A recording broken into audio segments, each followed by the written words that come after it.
কেমন হবে যদি ডাক্তার আপনাকে বলে আপনার হার্টে ব্লক ধরা পড়েছে, আপনাকে অ্যাঞ্জিওগ্রাম করতে হবে, অথবা আপনি ব্রেন টিউমার আক্রান্ত হয়েছেন, অথবা আপনার দুটি কিডনি ড্যামেজ হয়ে গেছে, অথবা আপনি ক্যান্সার আক্রান্ত হয়েছেন।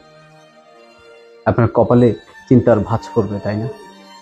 চিন্তার ভাঁজ পড়ারই কথা, কারণ যে রোগগুলোর নাম আমি বলেছি প্রত্যেকটা রোগের চিকিৎসা ব্যয় অনেক বেশি। সেই চিকিৎসা ব্যয় একজন সাধারণ মানুষের পক্ষে কোনোভাবেই চালানো সম্ভব না। আপনি যদি মধ্যবিত্ত পরিবারের সন্তান হয়ে থাকেন, আপনি যদি স্বল্প আয়ের মানুষ হয়ে থাকেন, তাহলে আপনি আজই চার্টার্ড লাইফ ইন্স্যুরেন্স কোম্পানিতে একটি স্বাস্থ্য বীমা করে রাখেন। এই স্বাস্থ্য বীমার মাধ্যমে ভবিষ্যতে কোনোদিন আপনি দুরারোগ্য রোগে আক্রান্ত হলে চার্টার্ড লাইফ ইন্স্যুরেন্স কোম্পানি আপনাকে 1 লক্ষ টাকা থেকে 20 লক্ষ টাকা পর্যন্ত চিকিৎসা ব্যয় দিবে। এই চিকিৎসা খরচের মাধ্যমে আপনি হয়তোবা স্বাভাবিক জীবনে ফিরে আসতে পারেন।